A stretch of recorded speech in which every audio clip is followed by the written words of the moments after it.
go for it anyway. All right.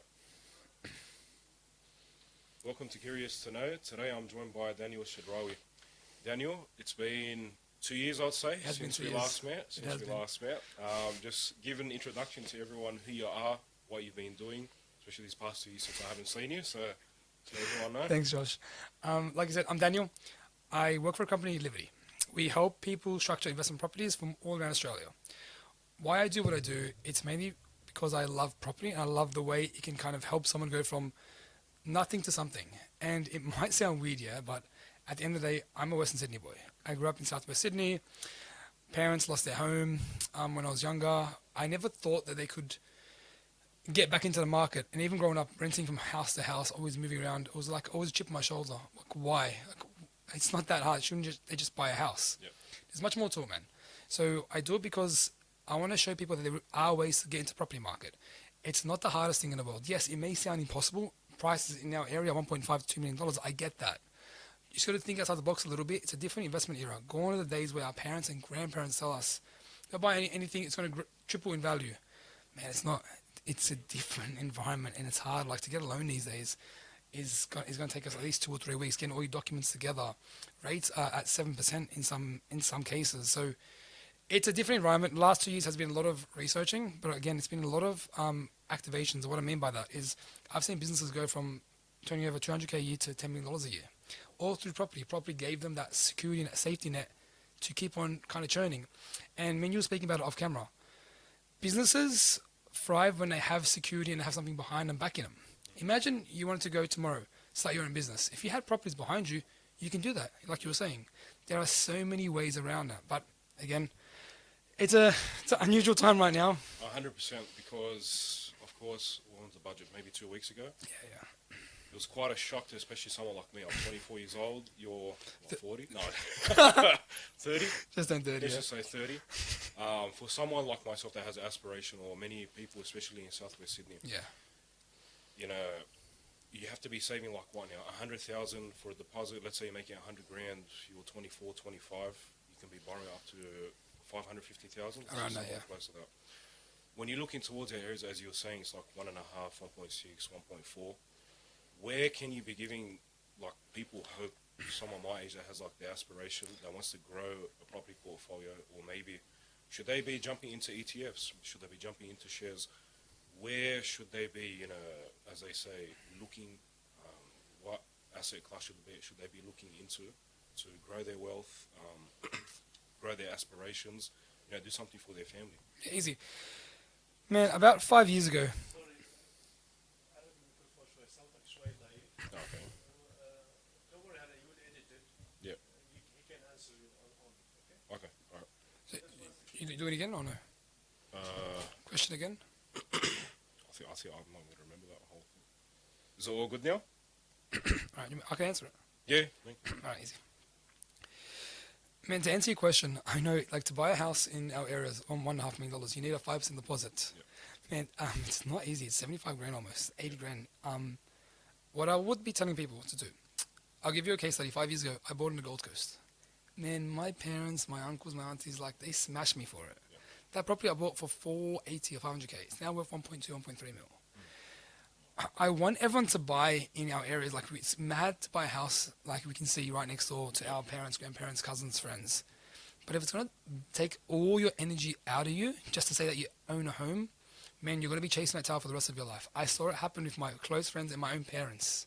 So, like, if you can buy interstate for a little bit, get some equity, go into these places that will make you money, and then you can kind of get back to wherever you want to buy. And it's not just in property as well. There is commercial, there's industrial, there's so many smart techniques. Another person, my friend of mine, 31, bought a kind of a storage cage in their self-managed super fund, 31 years old, yeah? They turned 100K into 200K in 2 years. Because the storage cage went up in value because they saw there was demand for it in the city. Okay. Yeah, close to the city. So there's ways. It's not all about, I know what's over there. I want to buy that property tomorrow. There are so many different ways out there. Like, now the metro just opened up, so there's going to be few like places that might go crazy. Yep. And it's okay to buy an apartment. Strata is expensive, I get that, but Sydney is like it's like New York and Hong Kong. It's a crazy area, Sydney. It's going to just keep on growing. And I understand strata can be expensive. Just to stop you on there, just on the apartment side. let's say you're in Penrith. Penrith is a booming area right now. If you were to buy a new, let's say, a two-bedder over there, that's sitting around right now, I think 670, 680. On the money. But if you have 160 units in there, where you're going to be making, maybe you might get the rental and the yield, but where you're going to be getting, the growth to, get the equity and maybe draw out after 2 or 3 years. Easy. Okay. Penrith and that whole region, I have had my kind of discussions around it, whether I feel like it's going to grow or not. Yep. At the end of the day, I feel like it needs a bit more work. The government's made that Penrith Beach area, whatever that is, that nice little wave pool, and they're investing money into that area. So it is going to grow eventually, but the biggest kicker, and this is for all regions, if the income doesn't grow in those areas, property and equity will not grow. Income needs to grow. There's a 160 apartment tower, yeah? You're buying it for, say, 650. It will grow because there's people are staying there. They want to live there. They want to be there. It's not like it was 5 years ago. So it will grow in value. Is it going to grow to like $1 million apartments like it is in Southwest Sydney? Not yet, unless income changes and more businesses open up there, which the government's supporting that. So it is slowly moving in the right way in that area, but for that price, you can get a 2-bedroom apartment for an investment closer to Sydney CBD. It is possible. You just got to look a bit more. With the negative gearing changes, a lot of people now are thinking of switching maybe to commercial. Yep. If you're a 25-year-old and you've saved 100,000, and from what I've heard, you need, I think, between 20 to 30% deposit Yeah, you do. on commercial. Should you, I know now with Liberty, you guys are looking towards short-term rentals, like towards the Airbnb market. As a 24, 25-year-old, I've saved that. I've, saved that money, and I was told that if I save, I can get ahead. But obviously, with what's happened now, it's sort of like a kick in the guts, as they say. Should I be, going into Airbnb? Should I maybe use my parents as a guarantor, or someone out there use their parents as a guarantor to use a deposit to get into commercial? I'll answer your questions in a couple of ways. Yeah. First thing, It's a big kicker, man, honestly. it actually is, man. I don't know what the government was thinking. They're going to lose 100%. Going to lose votes from this, but so. Look, first, it's not passed through yet. Let's see what happens. But secondly, if these are the cards that are dealt, let's kind of work with it. Yeah.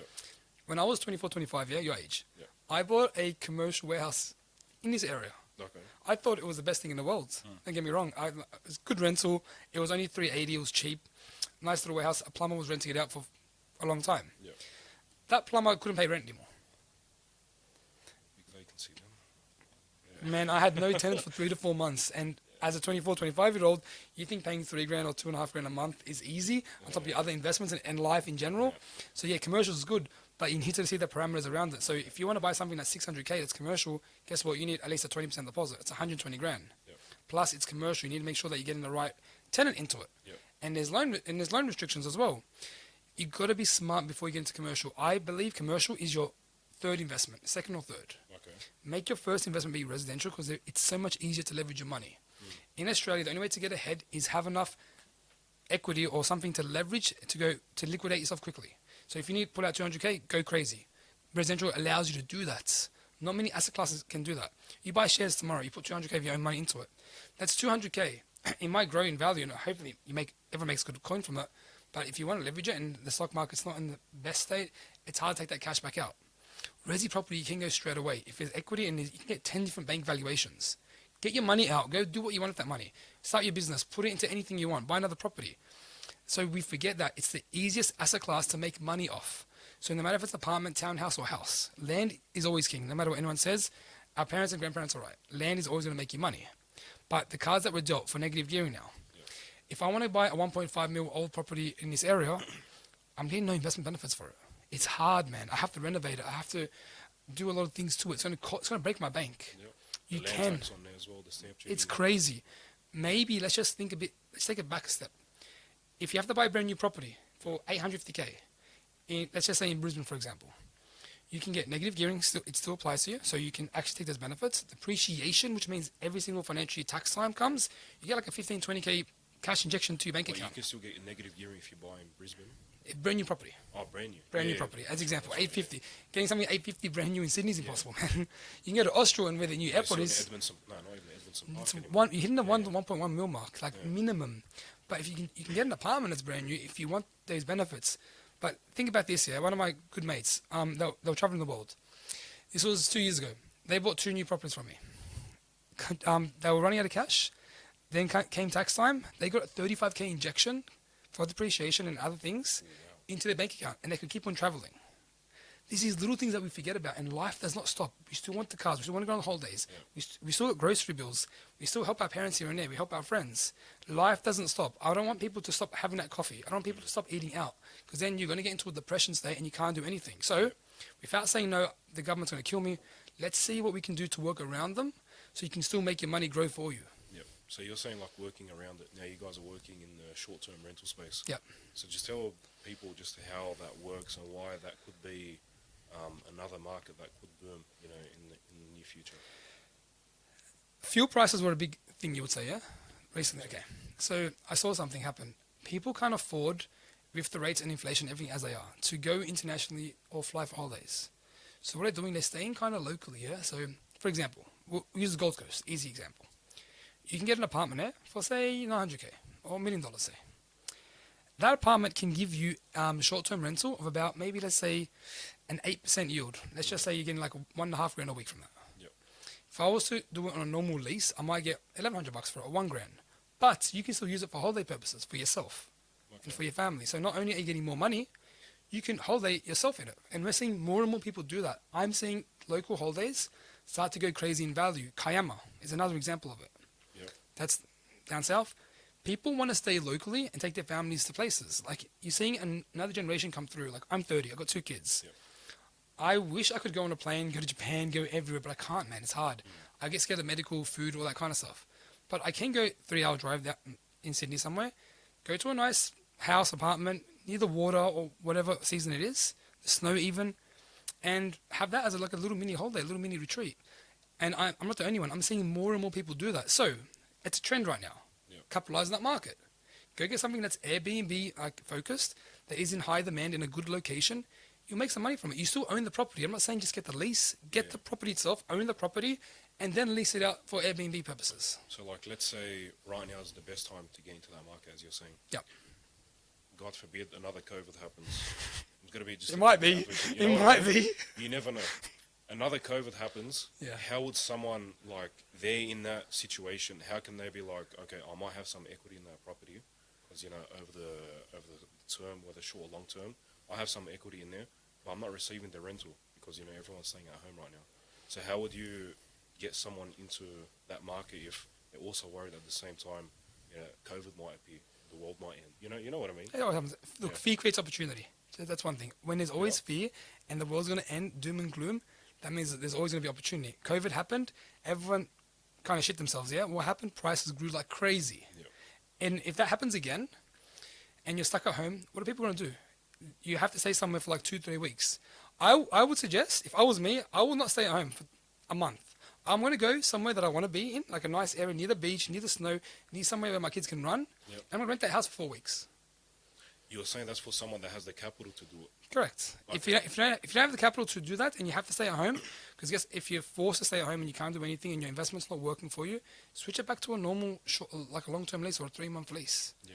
But at the end of the day, you're still buying in a good market. I'm not saying buy in a normal area and Airbnb it out. I'm saying buy in an area that has tourists, that has some kind of foot traffic that people want to rent it out. And let's just say that it's doom and gloom, the world ends or whatever happens. Yep. It's not going to be forever. There's this quote that everyone keeps telling me, this too shall pass. Everything passes eventually. You need to protect yourself. That's why commercial, putting all your money into that's going to kill you. So buying a 1.5 mil house in an area like this, established, is going to hurt you. It's Airbnb stuff, you're still leveraging. You're only putting a 10% deposit. And you're not spending $2 million. You can spend 700K to 1 mil. Yep. And you can let your money work better for you. There's ways, but we just don't know that yet because we're so stuck in the same old traditional way of saving this much money, buying the property, and being stuck in that property for 30 years. Your 30-year loan term is pretty much a prison. You're stuck there for a long time.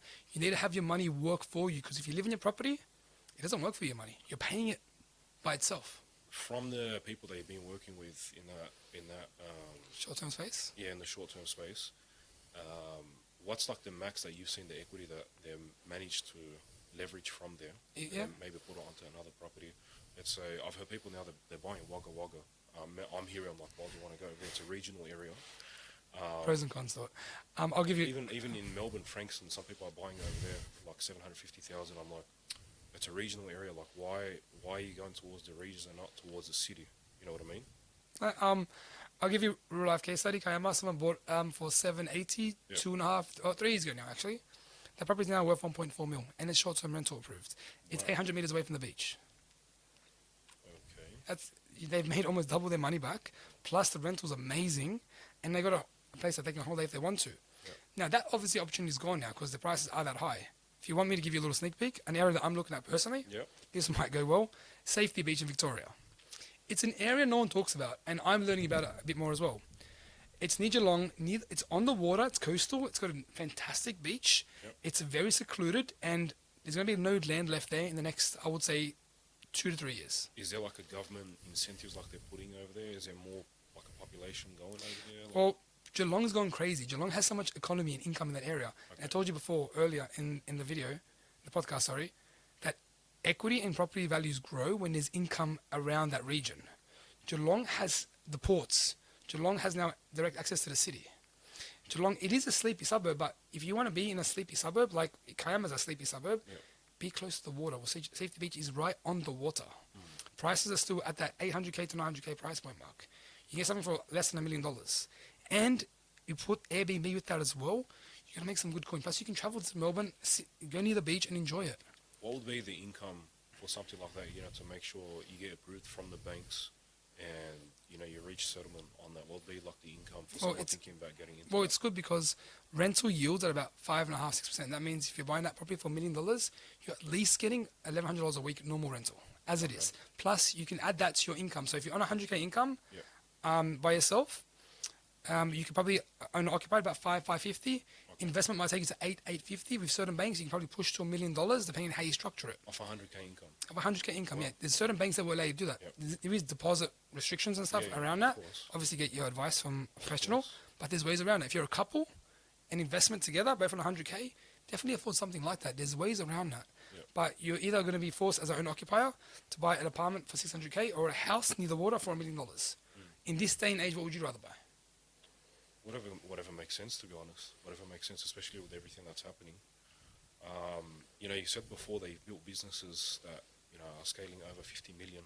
For someone that wants to get into the space like yourself, or maybe grow businesses, they want to be an entrepreneur rather than being an entrepreneur, what would you say to them that, you know, what books should they be reading, what experiences should they be getting, maybe working corporate, maybe working for family businesses? Where should they be going if they're looking to establish themselves like yourself? Okay, I mentor a lot of people trying to get into the property and finance space, even just people trying to get out there a lot, athletes as well. The biggest issue that I see, regardless of the books you read, I can give you 100 books, yeah? Yep. It's the mentality of them, they stop. And what I mean by that, let's just say that you have to go to an interview. You might have a car accident. You might have no petrol. You might forget your wallet at home. Yep. You might have forgot something. You might have rolled the wrong shoes, wrong belts. What happens in that? People stop, freeze, and they suffer. They're like, I can't do this. It's the hardest thing in the world. They stop. Whereas person B, this will all happen to them. They'll be like, no, I'm going to the goal. My car's broken down. It's fine. I'll call an Uber. And I'll get there. And I'll go to interview. That might be the best interview of their life. And they'll get an opportunity from that. Whereas person A, the whole world is against them. It's the hardest thing in my life. I cannot succeed. And that's 99% of people. Whereas the 1% of us will not be phased if all this happens. It's like when you go to a restaurant and you order chicken, but they give you lamb instead. Yeah. Some people like it's the end of the world. Just maybe the waiter's having a hard day. Just maybe that was the best meal for you to have. Maybe the other meal wasn't right for you. Maybe you get an allergic reaction. I don't know. Yeah. But these little things shouldn't allow you to stop mentally, because the people that do stop mentally are the ones that never get out of it. You just need to keep pushing through. And the same thing before, this too shall pass. All the bad things in life, they do pass. Yep. It may all come around at once, and it's shit. It's a shit go sometimes. Yep. But you just got to keep pushing through. So your advice to them is pretty much just keep pushing through. You have to. No matter what your experiences are. You have to. All the successful people around me and in general in life, you look Michael Phelps, Michael Jordan, Kobe Bryant. You want to go into the business world as well. All have the same kind of mental side effect. Is you just keep on going, keep on pushing. Patience. You can never stop. Yep. Those little things that you do every day, they compound eventually. But people stop before it gets good. People don't know that little bit more to keep pushing. And if you do this over a period of time, when you win, it feels so good. It allows you to do anything. But people just stop before they get there, and that's when it all breaks down. I'll just flip it back to the housing market. Some people that I'm around, some people are doom and gloom, some people are hopeful. Yeah. Some people are thinking that there might be a bubble that's happening right now. As you're seeing, like 7 years, I think maybe it was 4 days ago, they were saying that home prices have had a reduction right now. Do you see that's something that's going to continue, like what happened in Canada and New Zealand, or it's just for a period of time just because of what the government's just recently announced? I bought a It's a house. prediction. No, it's fine. I'll tell you. I bought a house when, in 2017, 2018, I believe it was, where prices were going down 10 to 12%. Okay. I bought in Southwest Sydney. People saying that it's a bad time to buy. Price went down. I don't mind. I'm just going to buy it anyway. Next year after, 25% growth. So even if it does go down, it's going to go back up again. You know the prices. So you can't time the market. No, but you know what's happening the most now? I'm seeing the irregular homes, the homes that are not structurally right or on the main road, or like they have very limited. They have no driveway. These homes that are not really homes, are just people build them there for the sake of building them there. They're suffering. They're losing value. But the normal homes are still selling. It's just the irregular homes that are maybe 2.5 bedroom on a 400 square meter block and you can't knock it down and build anything on it. Yep. These homes are, they're losing value. Just this morning, what's his name? Tom Panos actually put up a post this morning saying that eastern suburbs are dropping 26% in value. I saw that. 26% I in saw value, that. yeah? Yeah, I saw that. And that's creating so much panic. And look, it probably is because there's less buyers. They're all sellers in the market. Like right now, you're seeing the auction clearance rates at 45, 46%. No, last week I saw it was 35%. That's crazy, yeah? Yeah. Can you imagine people in general? They're like terrified. People are probably defaulting on their loans and they can't sell their home and they're like shitting themselves. And they're just taking any offer. But this is only for a little bit of time. This too shall pass. So once it goes back to normal again, inflation goes down, rates go down, because it's always going to go down eventually. Price will start go up again. People can afford. Consumer confidence is back. That's why when there's fear, it creates opportunity. We forget that. So you know the statement that Warren Buffett once said, where people, if they're scared, then you get greedy. And if they're getting greedy, then you get scared. Would you share the same sentiment? I do. Yeah. It's obviously it's a different world. Be a little bit smarter now because you can't put all your money into something and don't go trigger happy. But yeah, same rule and same methodology applies. Melbourne, people are saying that land tax over there is way too high. There's no opportunity. There's no opportunity to buy investment over there. It's going to keep going lower. The Labor government is making it worse. But there's another side that's talking about because it's going lower, like it's getting worse. Then that means eventually, as you were saying from before, this shall pass. Something might explode. Do you share the same sentiment on that? All right. No, Specifically Melbourne, because they're saying there's a lot of pockets over there that are deemed to boom in the next 2-3 years. All right, just regardless of the pockets, let's just look at the basic stuff of it. Fundamentals. Yeah.